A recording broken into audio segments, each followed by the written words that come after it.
Hello friends, welcome to my Dean channel. நம்ம சேனலை subscriber பண்ணாதவங்க பண்ணிக்கோங்க.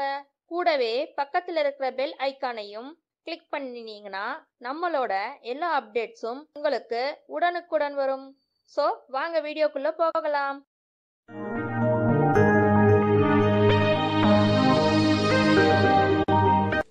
வாங்க இன்னைக்கு என்ன வீடியோல பார்க்க போறோம், செட்டிநாடு மட்டன் கொத்துக்கறி எப்படி செய்யறதுன்னு பார்க்கலாம். அதுக்கு நான் 300 கிராம் மட்டன் கொத்துக்கறி எடுத்து வச்சிருக்கேன். இன்னைக்கு மசாலா நம்ம வறுத்து அரைக்க போறோம். வாங்க முதல்ல அடுப்பு பத்த வச்சுக்கலாம். அதுல எண்ணெய் இல்லாம நம்ம ட்ரை ரோஸ்டா வறுத்துக்கணும். ஒரு 4 கிராம்பு, 3 பட்டை, ஒரு ஏலக்காய், 1 ஸ்பூன் சீரகம், 2 ஸ்பூன் மிளகு, 6 வரமிளகாய், இதெல்லாம் சேர்த்து நம்ம வறுத்துக்கலாங்க. இது கூடவே ஒரு 3 ஸ்பூன் நான் வரமல்லி எடுத்து வச்சிருக்கேன், அதையும் சேர்த்திக்கோங்க. இப்ப இது நல்லா வறுத்தரலாங்க. அடுப்பை சிம்லயே வச்சு வறுத்துக்கோங்க, இல்லைன்னா கருகிடும். வறுத்துட்டு பார்க்கலாம். பாருங்க, இந்த மாதிரி கலர் சேஞ்ச் ஆகிற வரைக்கும் நல்லா வறுத்து எடுத்துக்கலாம். அவ்வளவுதான். இப்ப நம்ம இதை ஆற வச்சிடணுங்க. ஆற வச்சு மிக்சியில போட்டு பொடி பண்ணி எடுத்துக்கலாம். இது ஒரு பக்கம் அப்படியே இருக்கட்டும்.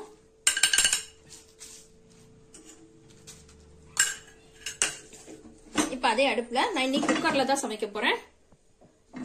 அதே அடுப்புல நான் குக்கர் வச்சிருக்கேன். 4 டேபிள் ஸ்பூன் எண்ணெய் சேர்த்திக்கோங்க. நல்லெண்ணெய் சேர்த்திக்கிட்டாலும் நல்லா இருக்கும். நான் இன்னைக்கு கடலெண்ணெய் தான் சேர்த்திக்கிறேன்.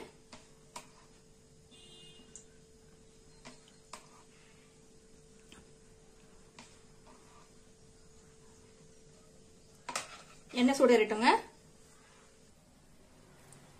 1 டேபிள் ஸ்பூன் நெய் சேர்த்திக்கோங்க.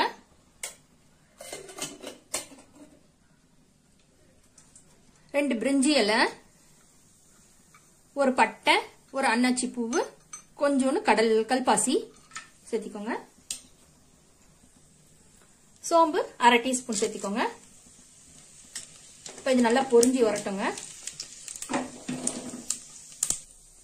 பாருங்க, இந்த மாதிரி நல்லா பொரிஞ்சு வந்தோடனே நான் பெரிய வெங்காயம் 1 வெங்காயம் எடுத்து இந்த மாதிரி கட் பண்ணி வச்சிருக்கேன். 1/2 தக்காளி இந்த மாதிரி பொடியா நறுக்கி வச்சிருக்கேன். முதல்ல வெங்காயத்தை சேர்த்துக்கலாம்.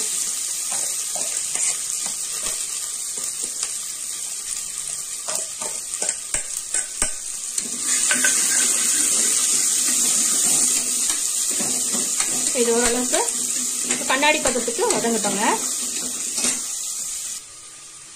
பெரிய வெங்காயம் நான் 2 வெங்காயம் எடுத்திருக்கேன். 1 வெங்காயம் கட் பண்ணி பொடியா சேர்த்துட்டேன். இது கொஞ்சம் சாந்து வர்றதுக்கோசரம் கிரேவி பதத்துக்கு வரணும்னா கொஞ்சம் வெங்காயம் அரைச்சி போடணும். அதனால 1/2 தக்காளி பொடியா நறுக்கி வச்சுட்டு இதுல 1/2 தக்காளி, 1 வெங்காயம் எடுத்து இந்த மாதிரி ரஃபா கட் பண்ணி வச்சு இதை நைஸா பேஸ்ட் மாதிரி அரைச்சி எடுத்துக்கலாம் மிக்சியில போட்டு. பாருங்க, நம்ம வறுத்து வச்சிருக்க அதை மசாலாவை பொடி பண்ணி எடுத்துக்கிட்டேன். கூடவே இந்த வெங்காயமும் தக்காளியும் பேஸ்ட் பண்ணி எடுத்துட்டேன். இப்ப இஞ்சி பூண்டு சேர்த்திக்கலாம். பாருங்க, இந்த மாதிரி கண்ணாடி பதத்துக்கு இருந்தா போதும், ரொம்ப சவக்கணும்னு அவசியம் இல்ல. நான் 1 டேபிள் ஸ்பூன் இஞ்சி பூண்டு பேஸ்ட் எடுத்து வச்சிருக்கேன், அதையும் சேர்த்திக்கலாம்.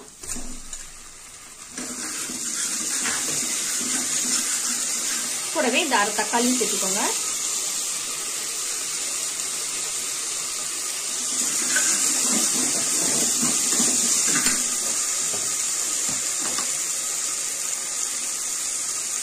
ஒரு டீஸ்பூன் உப்பு சேர்த்திக்கோங்க.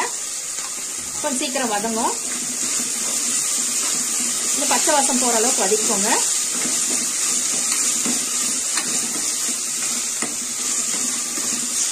இப்ப அரைச்ச பேஸ்ட இது கூட சேர்த்திக்கோங்க.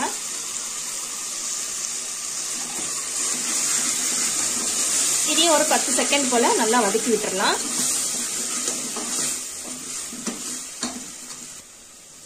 பாருங்க, இந்த அளவுக்கு வதங்கி இருந்தா போதும். 1/4 டீஸ்பூன் மஞ்சள் பொடி சேர்த்துக்கோங்க.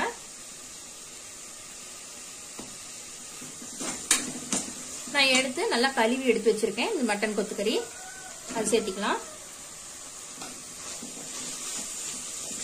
நல்லா கலந்து விடுங்க.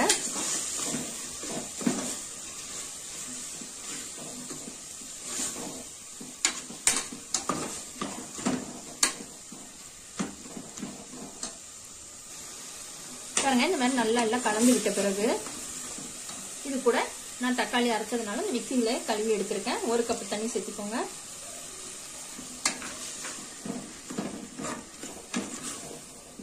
தண்ணி கம்மியா இருக்கு, மட்டன் வேகணும் அந்த கீமா, அதுக்காக இன்னொரு 1/2 கப் சேர்த்துக்கலாம்.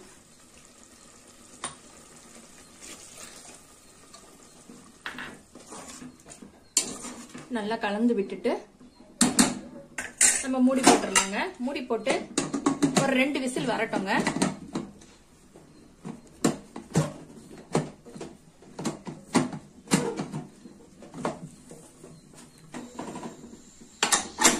ரெண்டு விசில் வந்த பிறகு பார்க்கலாங்க. அவ்வளவுதாங்க, 2 விசில் போன பிறகு அவ்வளவு விசில் போயிடுச்சு.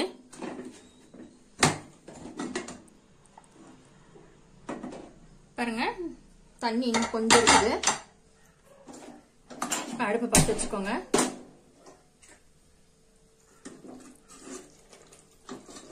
இப்ப நம்ம எடுத்து வச்சிருக்கிற இந்த பொடி அரைச்சி வச்சிருக்கோம் பாத்தீங்களா, அதை சேர்த்துக்கோங்க.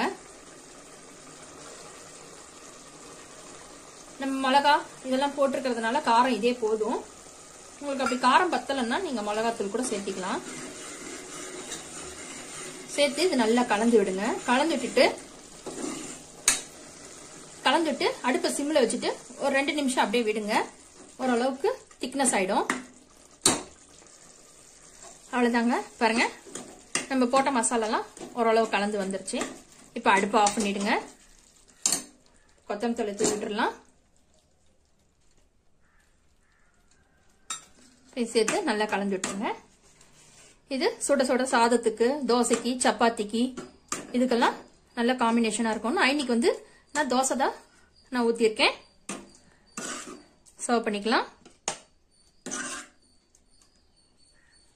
அவ்வளவுதாங்க, நம்மளுடைய கொத்துக்கறி, மட்டன் கைமா கொத்துக்கறி ரெடி ஆயிடுச்சு. இது செட்டிநாடு ஸ்பெஷலுங்க. இதே மாதிரி நீங்களும் செஞ்சு ட்ரை பண்ணி பாருங்க. இந்த வீடியோ உங்களுக்கு பிடிச்சிருந்தா லைக் பண்ணுங்க, ஷேர் பண்ணுங்க, கமெண்ட் பண்ணுங்க. மறக்காம நம்ம சேனலை சப்ஸ்கிரைப் பண்ணுங்க. தேங்க்யூ.